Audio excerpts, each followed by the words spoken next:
Wonderful. Thank you very much for welcoming us to the Canadian Prairies Prescribed Fire Exchange and to our colleagues in the U.S. Before we get started today, we wanted to make sure to provide a land acknowledgement. Nadia and I both live here in Northeast British Columbia amongst Treaty 8 traditional territory and Kaska Nations, and we're really privileged and honored to share the stewardship of this land for current and the next 7 generations together with all of our neighboring partners and collaborators and nations. And I will pass it over to Nadia to introduce our agenda. Thank you so much, Sonja, and excited to be here with you all today. We have a pretty full program prepared for you. We'll first give a bit of brief introductions and how we both Sonja and I relate to fire, wildfire, and prescribed fire, the vision for our program, the humans that are involved, the gear that is involved, how that all might lead to ruralization of wildland fire, some research that we're working on, some products that we're working on putting out, some recognition that we've received, a little video for you, a call to action for you, and then some question and answer period. So first off, myself, I'm Nadia Mori. I grew up in Switzerland on a small mixed farm, far away from any kind of prescribed fire. I came to Saskatchewan and studied at the University of Saskatchewan, where I did my rangeland degree, and my master's was focusing on the grazing and fire interaction on the Plains Rough Fescue grasslands. And we were chuckling about this picture where I'm implementing some of my prescribed fire. It could probably be more in a book of how not to do it. I'm not sure.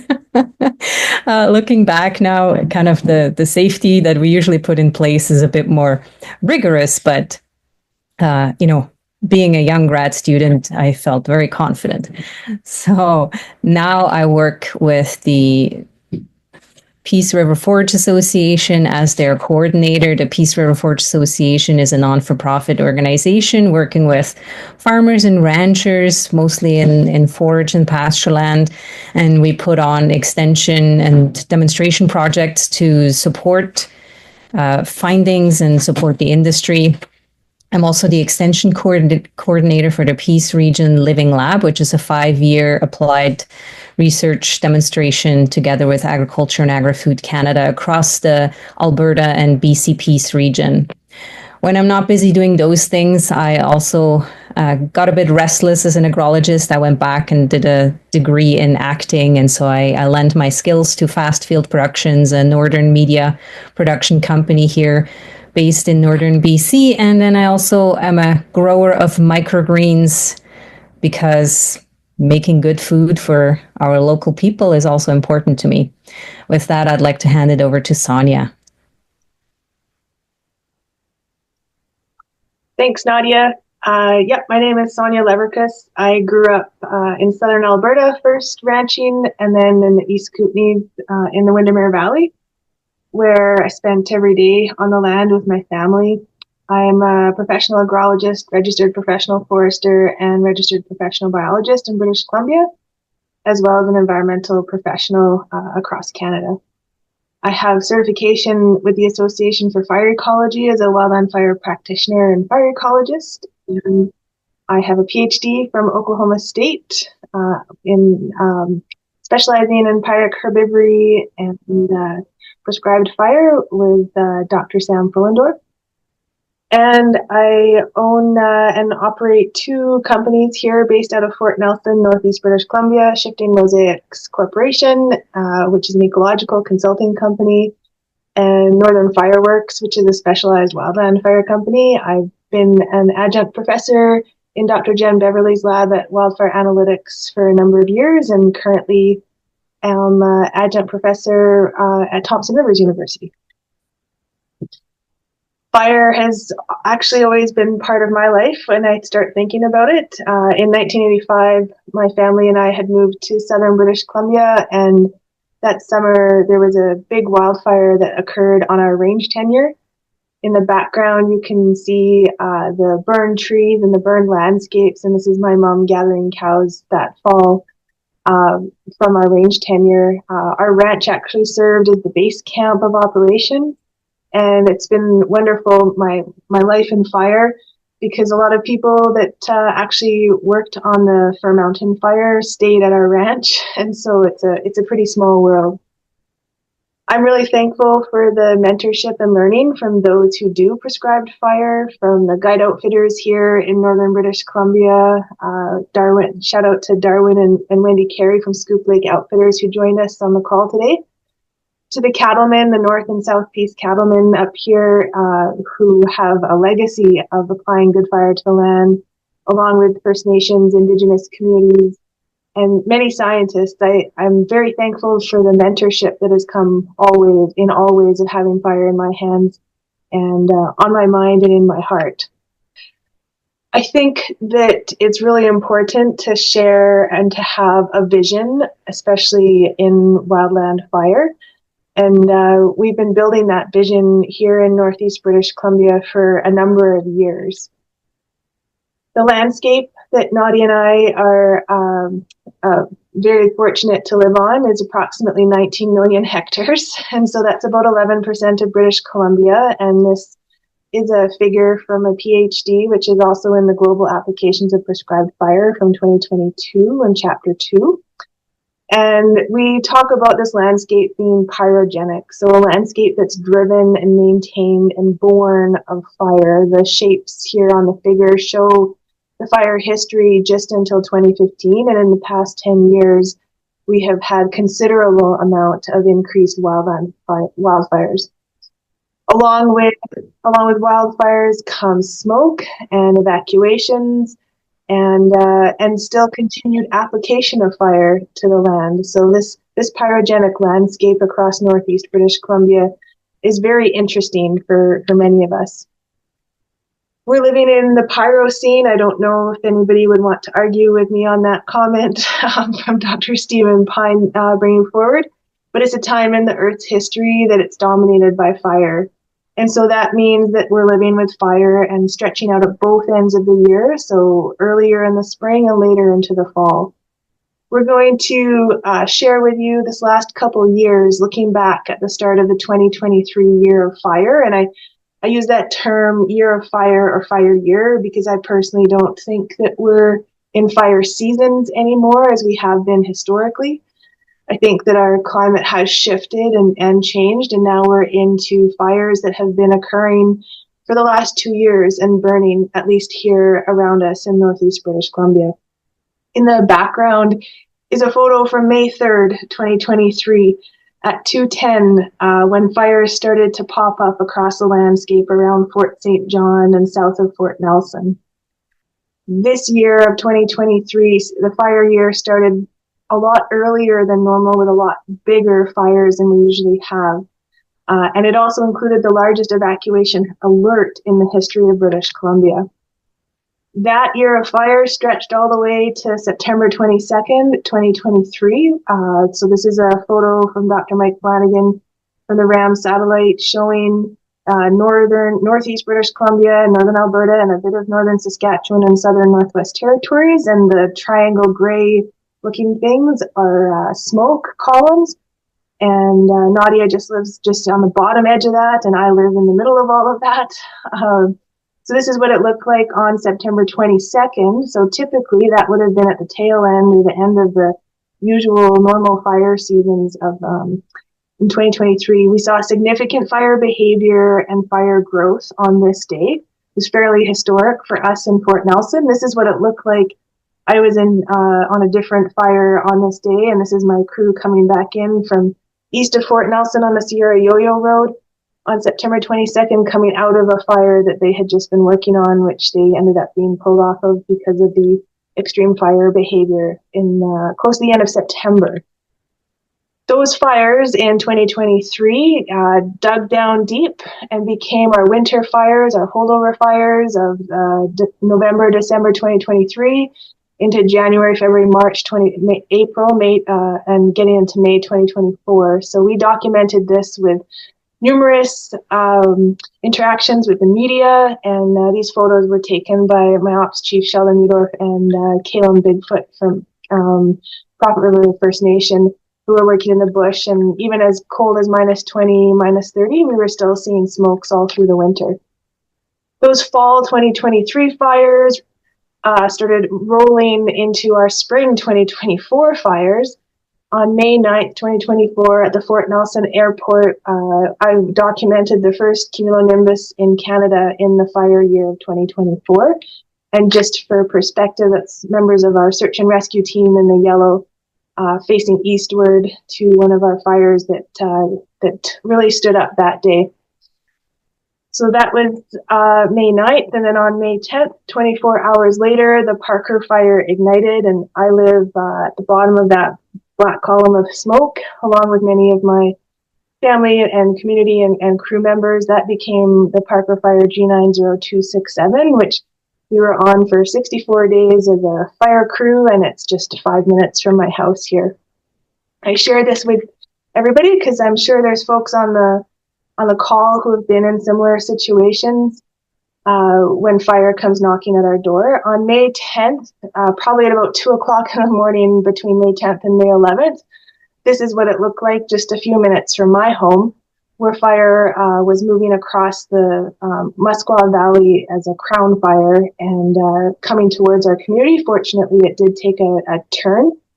Many of us had decided already, though, to stay and defend our community. And even though there was this strong desire for all people from Fort Nelson to evacuate, the evacuation order came out really quickly on May 10th. So I share this experience that we had here in Fort Nelson because I think we all have choices to make in our lives. And I think more people are going, especially those of us who live rural and remote, are going to be faced with these choices. Are you ready for the ember shower that is going to come to your community or to your home or to your cabins or to your camps? And when it comes to it and the evacuation order is implemented, are you going to stay or are you going to go? And I think people really need to think about that quite significantly. Many of us here decided to stay, and we stayed and defended. This is 2 photos from my operation chief's house. So one showing the fire coming at his place the evening of May 10th, and then the other showing the spot fires that were happening from the ember shower, just as a result of the Parker Lake fire. So I think we're all going to be exposed to fire in one way or another in the coming decade or more. I do wonder if we're in a new era of fire behavior. So this is Atlan Thiessen, who was one of our rookies this last year. He's almost as tall as me, so he's over 6 foot, not quite 6'2". And this is him digging deep into the ground. We're in our 3rd year. We're going into our 4th year of drought in the North Country here. And this is how far we're having to dig into the ground to put these fires out.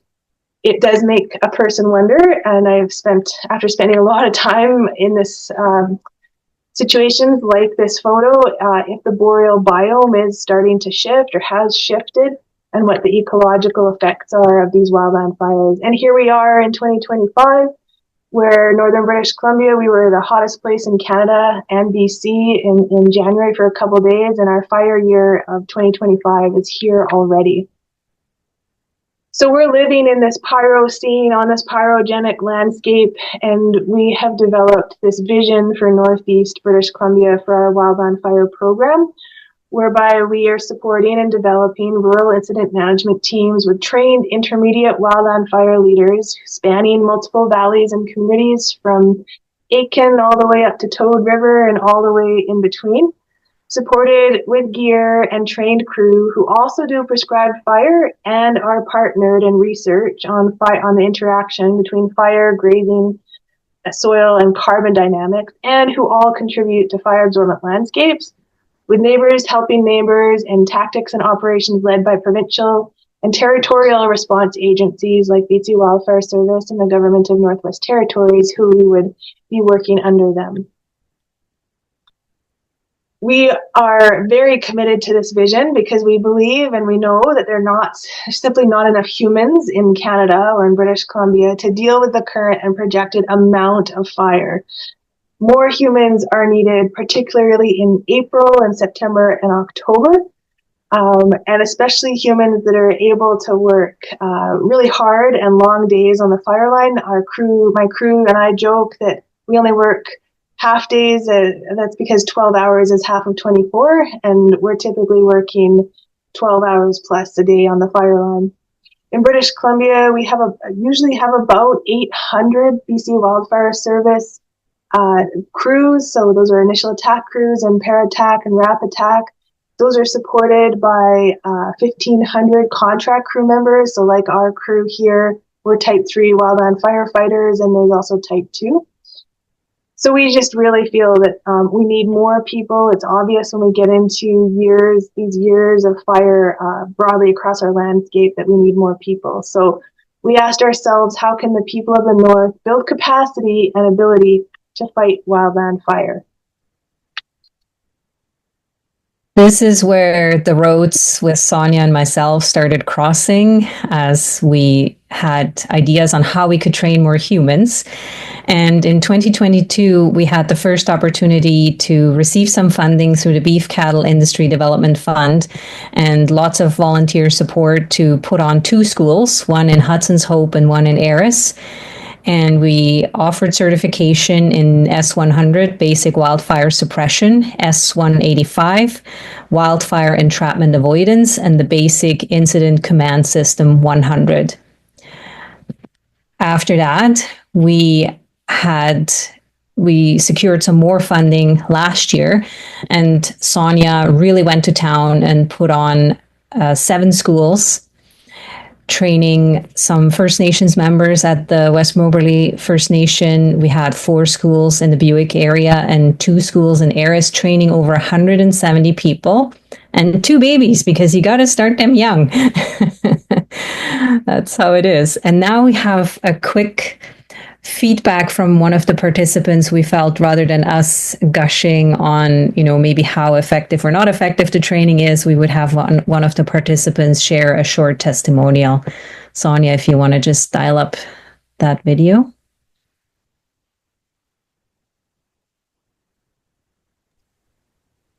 Hi, Meredith. My family and I, we farm and ranch here in the Rose Prairie Butte Creek area. And this has been an excellent opportunity with getting wildfire training for both myself, my wife, and my family. We have been threatened on our farm for 3 different fires that have threatened our farm in the last few years, and we are grateful for the opportunity to get the extra training so that we're able to help mitigate the risk of wildfire, and also to help our neighbors, and just to have the tools that we need in order to work together with BC Wildfire Service and also others in the industry, learning the incident command system and the different tools and techniques to use the pumps and the hoses. This is all excellent for training and for opportunities in the future.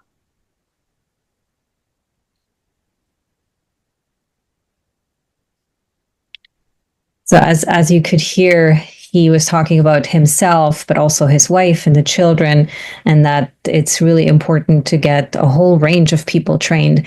And the important part about the training that Sonja and her crew is offering is that we do actually have hands-on components. We feel that is extremely integral, because reading a book doesn't tell you how it's going to feel when you're actually hanging on to a hose that has a lot of pressure coming through, or how you're going to point that nozzle and what that's going to feel like, or if you want to, stop the flow from the water, or even how hard it might be to start a Mark III pump. So hands-on is really important, because when a fire happens, there's going to be enough other stressors that you don't want to have all of these firsts on top of it. So with that, we're getting people familiar for wildland fire, but also maybe getting them acquainted with prescribed fire. Yeah, and we feel that it's very important to have fire in our hands and in people's hands, as Nadia was saying. And we're building this program for prescribed fire in the spring and the fall, as well as wildland fire support in the summertime. We've talked a little bit about prescribed fire, and we just wanted to share our thoughts on prescribed fire and what prescribed fire means to us. Sometimes it's easier to define something by what it is not. And so if we remember Bambi and the film, this is not what we're talking about when we're speaking to prescribed fire. We are not talking about this scenario. What we are talking about is the application of fire on the land through the use of a prescription that outlines treatment, specific goals, and management objectives, and the distribution of that fire through space and through time. The prescribed component relates to the prescription, so that prescription is within the prescribed fire burn plan itself, and that includes indices, timing, and parameters that must be met in order to achieve the pre-established goals and objectives. I'd like to give credit to John Weir for this slide and for years and almost decades of mentorship that he has provided. He's a wonderful leader globally in prescribed fire. So John often talks about controlled burn, and that's a fire in a metal container with a lid on it, where we can control pretty much 100% or 99.9% of the aspects with that fire. Whereas a prescribed fire is that systematically planned application of burning to meet specific management goals. And in order to do that successfully and safely, we all need to have wildland fire gear. And I'll hand it over to Nadia to talk to us about that. So we were fortunate to get the training funded, but we also, in the same application, were able to get some gear, which can be very pricey. And we were very fortunate to receive funding through the province of BC with the Ministry of Agriculture. And we were able to obtain 2 state-of-the-art structural protection units, which we lovingly call Fire Wagon 1 and Fire Wagon 2. And we can show you what these look like. So this is a 20-foot trailer that has all of the goodies that you might get you excited if you're involved with prescribed fire or wildland firefighting. So if we swing around the back, so the back ramp comes down and you can go in there, and it's outfitted with custom shelving to hold all the goods, and it's got the drip torches, fuel. At the very end, you can see the water bladders that I believe hold 2,500 gallon of water a piece, because oftentimes we are in locations where we don't have water, so we got to have a way to have it there for the pumps. And then we have a lot of sprinklers. We got sprinklers that can go on top of buildings, butterfly sprinklers. And then we also have these step-in sprinklers to set up structural protection. Next, we have all the accoutrements that you might need.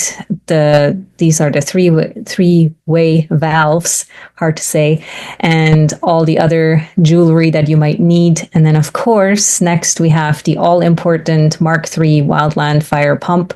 If you've been on wildland fires, this is your go-to. One of these shipped up to us with all the intake hose and toolbox is about $12,000. So that's a lot of money sitting just right there. And all this gear was engraved and labeled and marked because, if there is a deployment that, things might get mixed up with other structural protection units gear or might go wandering. So we just want to make sure everything can come back, and there will also be different people using the equipment all the time. So it's easy for them to have a system of bringing it all back and making sure they have a full inventory. So with that, we have the people of the North now all trained up and geared up, which may lead us to the ruralization of wildland fire.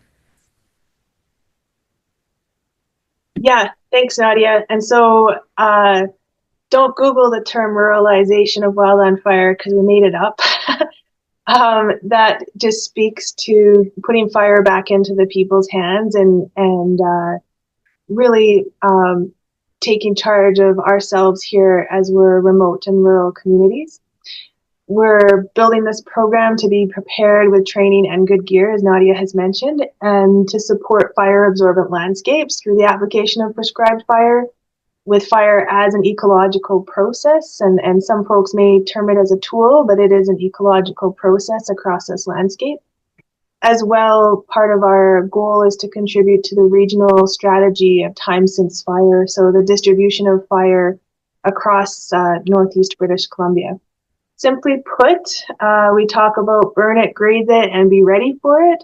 So that comes from pyrrhic herbivory, and that's the fire and grazing interaction, which many of us on the webinar I know are all very familiar with and support. We believe that it's common sense to empower local resources, especially in remote and rural parts of British Columbia and elsewhere in Canada and the world. We also believe that it's common sense that we should be collaborating and uniting rather than dividing, which often happens when there's a wildfire situation coming across the landscape. It is very easy to talk about putting more good fire on the land, but it's less easy to make it actually happen, and that requires prescribed fire burn plan signatures. So we would encourage everybody to get to walking the walk and not just talking the talk. Part of our goals for this program and what we're doing together in this collaboration across the North is to show what can be done so that others may also do it. This is an example of us burning in the third year of drought in burn bans when indices were very challenging for fire anyways. And so we were able to successfully show that it can be done. When we talk about fire absorbent landscapes, those are landscapes that can absorb fire. So that's when we have mosaics across the land and fire can move into them or strategically be pulled into them. And some people may also use the term fire sheds, which we can use as a planning tool of where we want fire and where we don't want fire. Just as an example of prescribed fire from 2009, a few years ago, on the north side of the Liard River for wood bison to support ecological restoration of wood bison. This is a typical fire that we would see up here in Northeast British Columbia, a typical prescribed fire, which we're doing with aerial ignition, so the ping pong balls and the Primo machine or the Red Dragon out of the helicopter.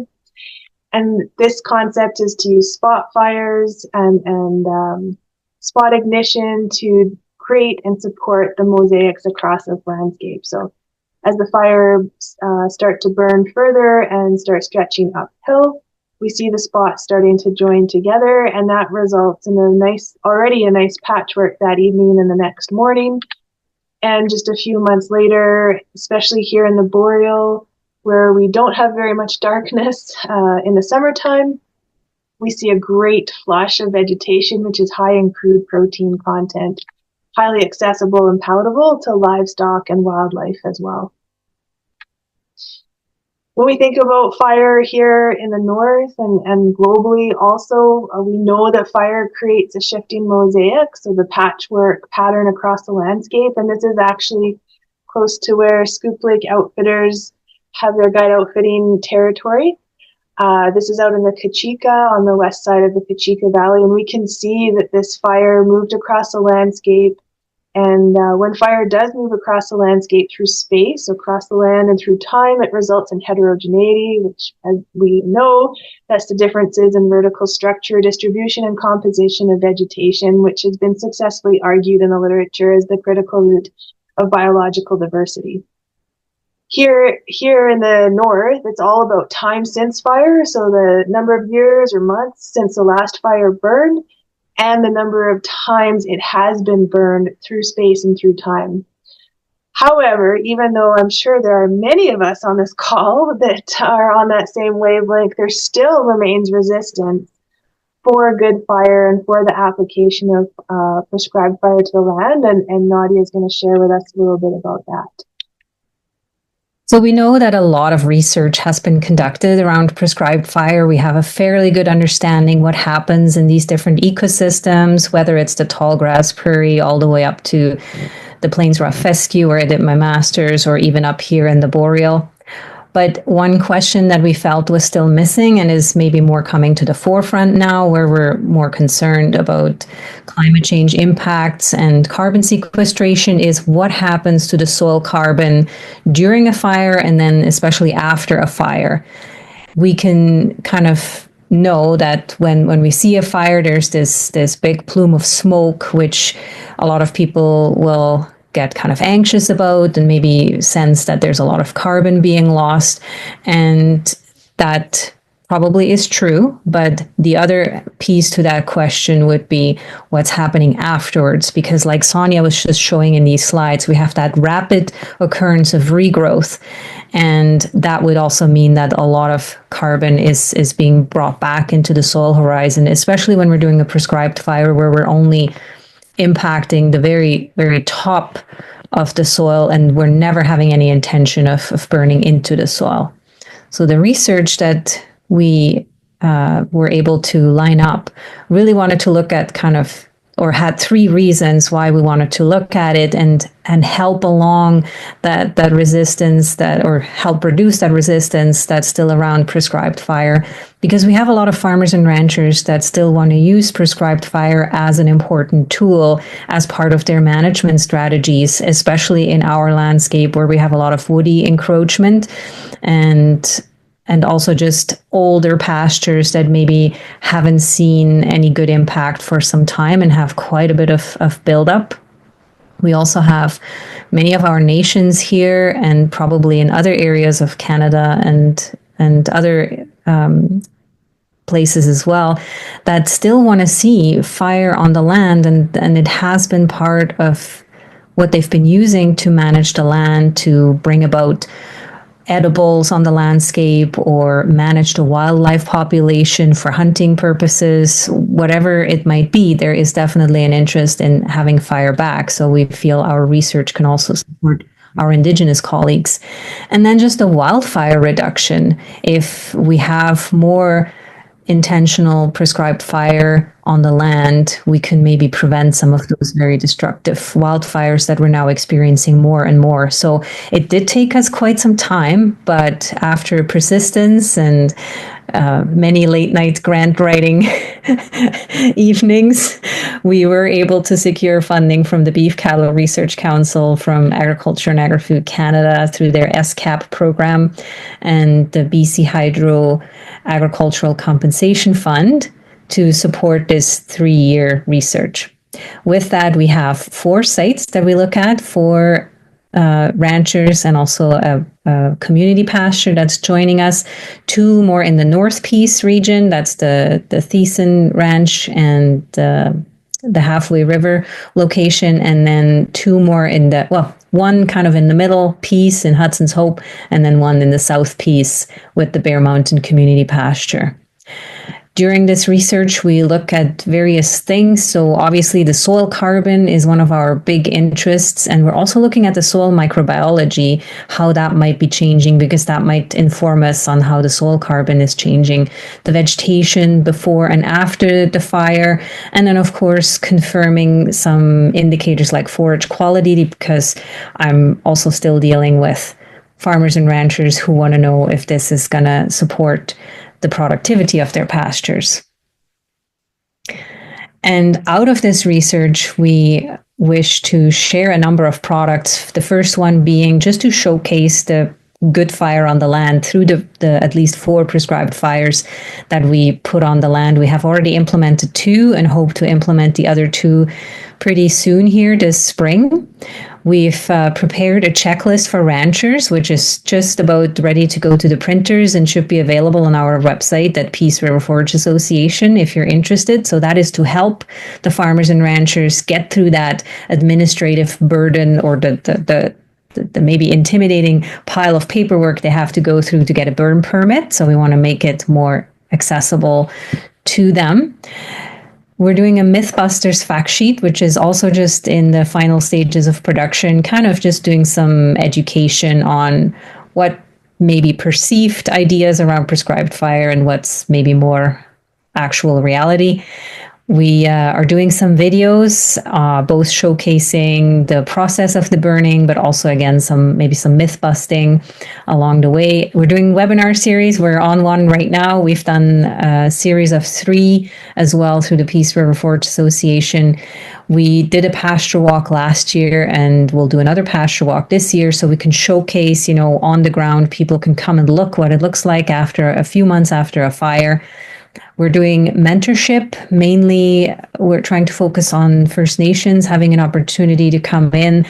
But you can also see in the picture there the 2 rookies that worked with Sonja this summer who took the training and then got some mentorship through Sonja and Northern Fireworks and kind of went from 0 to hero in as little as 4 months. It was pretty impressive.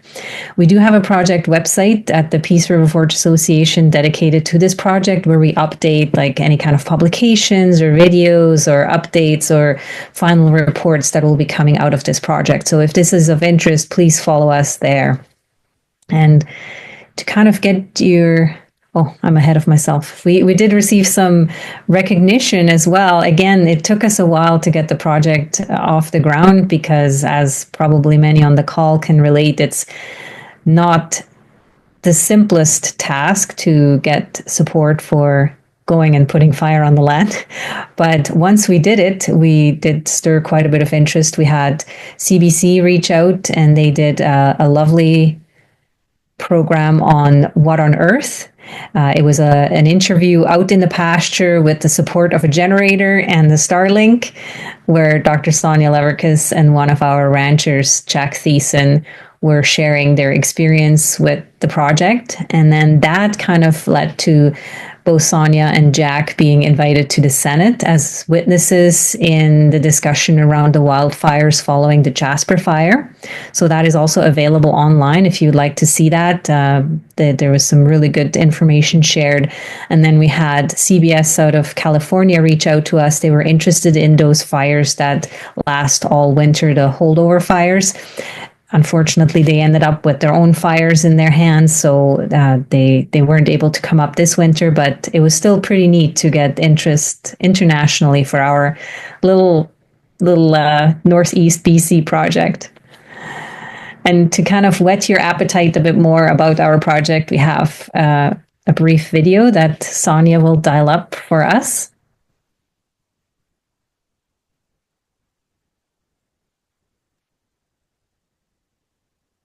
Fire is really important to us.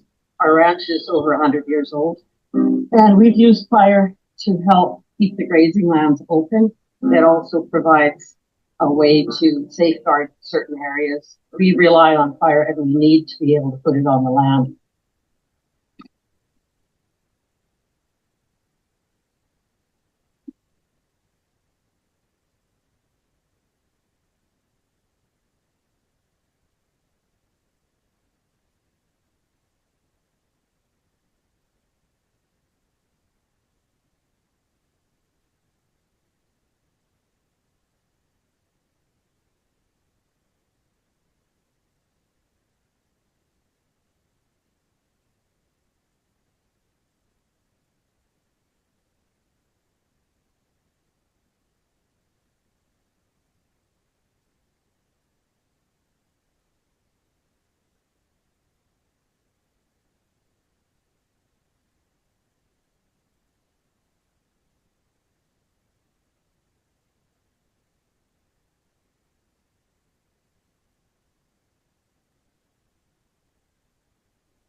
So unfortunately, I think we lost the sound there on the video, but please grab the link in the chat, and then maybe you can watch it afterwards. It's just a minute and a half. It is a much more impactful experience if you do have some sound with it. So please go and watch that on your own time. And so that brings us to our call to action. If this has kind of interested you, if you're in the region and have the opportunity, we are planning to do at least one more basic wildfire school this season here. And so you can sign up for that on our website. We also still have lovely spaces on our structural protection unit, Fire Wagon 1 and 2, if you're so inclined to maybe have yourself featured on there as a sponsor. As you can imagine, it takes money to keep the equipment maintained. As the units are being deployed, there may be some items that get lost, get broken, or damaged, and or are just usables that we go through.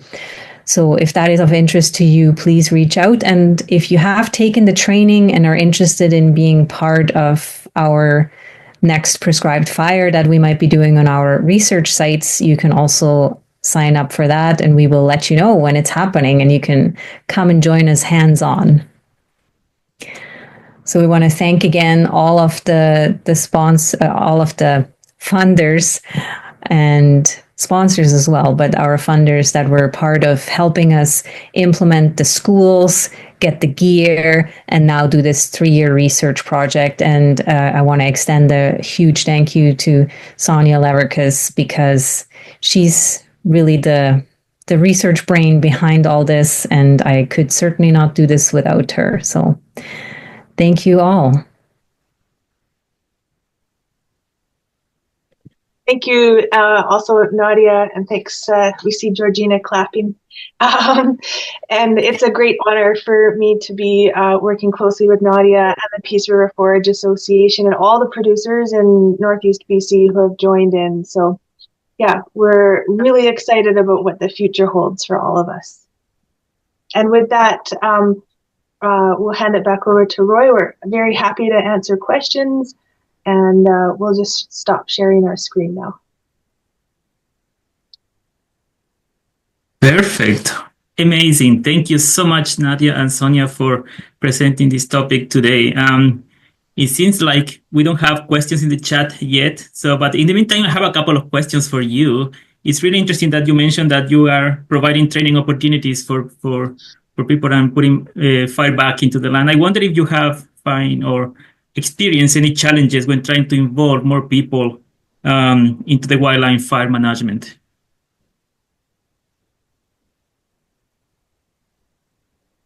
I don't think we're having any trouble getting people involved.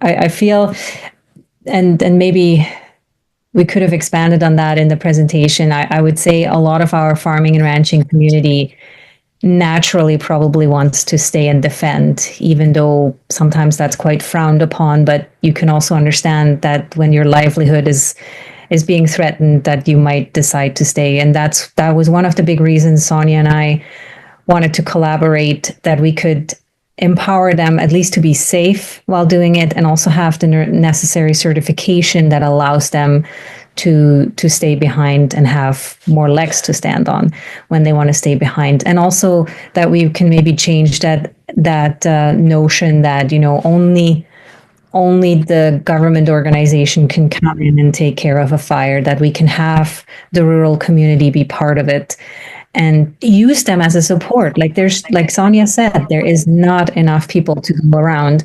And when fires pop up, they usually pop up all across the province. And we're a very sparsely populated area. So if a very heavily populated area is on fire and we are on fire, guess where the resources are going to go? So it's just, it's quite an innate desire here from the land managers community that they would really like to get trained. So we've had really good response and good interest in the training. Sonja, did you want to compliment? Yeah, well, I'm just looking at the folks who are on the call, and folks like Anthony Puskupi, who are on our crew from Blueberry River First Nation, and Vanessa Law from Casca, and Vanessa Ford, who's one of our climate scientists and specialists, and to Tara from the BC Forest Professionals, and Tom Fulton up in Toad River, who's one of our leaders in prescribed fire. And I also see on the call our Kelly Johnston, so one of our most incredible resources in the province of BC in Canada, and not to forget Georgina, who's up in the Yukon, and Donna Brochet from the Burns Lake Community Forest, and Dan Tesser from Enbridge. So I feel that on the folks that are participating in this webinar, we have a huge amount of interest throughout northern British Columbia, Yukon, Northwest Territories, northern Alberta, in what we're doing. And I just would like to say thank you to all of you for joining us and being willing to go with us to all these different things that we get ourselves in. And just would really like to also acknowledge Darwin Carey again from Scoop Lake Outfitters as big proponent of prescribed fire his entire life, and a steward of the land. So I think that, yeah, there's together we can do really amazing things on the land for current and future generations, not only of humans, but livestock and wildlife, and just stewardship of the land as well through the application of good fire. I'm not sure if there's some questions that you'd like us to go to. I think there was one. Yes, there is one question here that shows up in the chat. So from Kelly Johnston, is the project also looking at nitrogen levels, carbon-nitrogen ratios? And I wished we had our third project co-conspirator with us, Dr. Jillian Baynard. She's our soils expert, so she has also a graduate student looking at all of the soil components, and her husband, Dr. Luke Baynard, is looking at the soil microbiology. So I'm pretty sure she might look at that, because that would be important for the microbial community and if they have sufficient nutrition. So I suspect they are looking at the nitrogen as well. I think that we should ask Kelly his thoughts on that, and if he has anything to add, possibly about those ratios, if he's in a place that he's able to share his video or jump in with us or send a follow-up message. The only reason I asked that question was because I did some work a long time ago, and I learned that in some of the areas, probably not there, more of the urban areas, that the nitrogen levels from the atmospheric nitrogen were significantly higher, which can help some plant production, but impedes other plant production. And it can actually help invasives and not help natives so much, particularly some of the grass species. So that was just interesting to me. And then something that Nadia mentioned was the ASART effect after the fire. And my understanding is that actually is carbon plays a role in that for sure, but nitrogen plays, I think, a much bigger role in that. So that's all the only reason I asked the question. Perfect. Awesome. Appreciate that. Thank you so much. Have some comments in the chat from Robert Plotner. Ranch has substantial range tenures that had not been burned for years. So I think that's a great connection for you guys as well. I think can be involved into this into your project as well. So we have another question from Matthew Brown, which he's seated beside Rennie Grills. Can you talk a bit about successes and challenges in killing aspen with prescribed fire? Yes, thank you, Matthew Braun, who is a good friend and colleague for many of us and is very missed here in British Columbia. I think for a long time people talked about killing aspen as a goal for prescribed fire, but we have managed to shift that over to reducing the vertical structure of aspen, and just because we know how there's such a strong interaction between fire and aspen resprouting. So a lot of people throughout the north are pretty keen to reduce the vertical structure, so to bring that aspen right down to the surface. And I think some of the challenges associated with that is having the right indices, having a fire that moves slow enough to girdle or to consume the aspen. But what we're seeing here in northern British Columbia is in our fourth year of drought, there is a lot of folks who often think aspen is a good place to bring a fire into in a wildfire management scenario. But we're seeing fire move really rapidly through our aspen in the summertime because it's so dry and not quite the same resistance to fire as previous years. So, Matthew, you can let me know if I answered what you were hoping me to speak to in the chat. Thank you so much, Sonja, for the response. We have another question from Robert. How can we possibly burn them? The range, yeah, I think he's talking about the range tenures that hasn't been burned from almost 10 years. So how can we possibly burn them, risking things to get out of control with dead wood piles since almost 10 years now? I think that's a really good question, and I am not too sure if Donna Brochet is still on the call. If she is, I would ask her. Oh yes, she is. So I'd ask Donna Brochet from her experience in the Burns Lake Community Forest, where they have been doing prescribed fire in slash fuel type with a huge amount of wood. How that might have gone. If Donna is willing to jump in really quickly. I'm not sure if she is or not.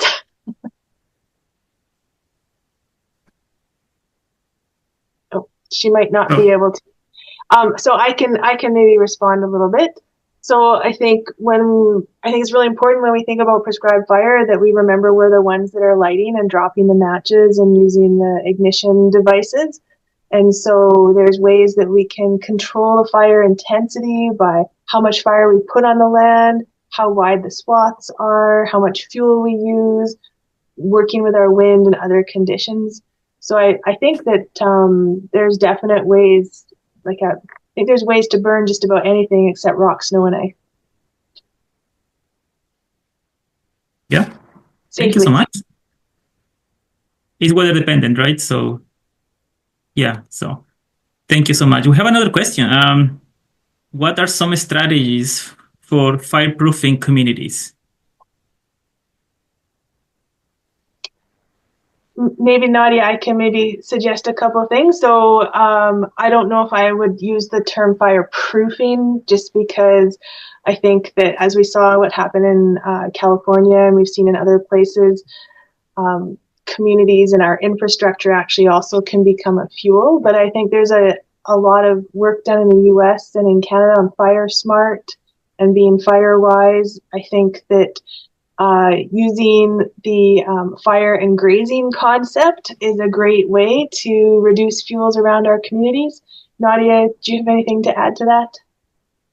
No, I was just thinking along the same lines. It takes everybody, right? Like everybody has to first around their own structures, make sure that there's a break and you don't have all those flammables nearby. But then, yeah, it at the larger landscape. And then it really depends when the fire happens, right? Like in 2023, we were fortunate that it was in spring and we still had a lot of fields that hadn't been cultivated yet. So there was a lot of natural fire breaks from that.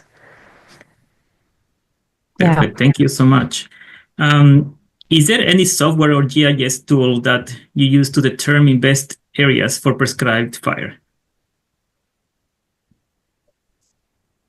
I think that there are many folks who use software and GIS tools. For us, I don't. I'm a little bit more old school than that. But what we do use here throughout the Peace Liard region is a discussion around the time since fire. So how long it's been since an area has burned, how many times it has burned, and then what the local and traditional knowledge might be about that area. So we really rely on that shared knowledge when we're looking at prescribed fire units, as well as what is the goal, the long-term vision for that landscape. Nadia, did you have anything to add for that? Not necessarily on that one, thank you. Perfect. Yeah, I don't see any more questions in the chat, but I see that Lori has been sharing with us some links that people might be interested in joining as well. So you are welcome to share those with the audience, and yeah, so we keep everybody in touch. Yeah, I think we're getting to the end of these webinars. thank you so much, Sonja and Nadia. I really appreciate sharing your expertise with us today. Also, I want to thank you, Lori and Carol, from the Great Plains Fire Science Exchange, and Kat Sense from the Canadian Prairies Prescribed Fire Exchange for making this collaboration and making this webinar series possible. And also a big thank you to everyone for joining us today. I think it was a really great session, and I'm really looking forward for the next session. Just to remind everybody that we have another webinar series on March 25th, so we're welcome everybody to join us as well.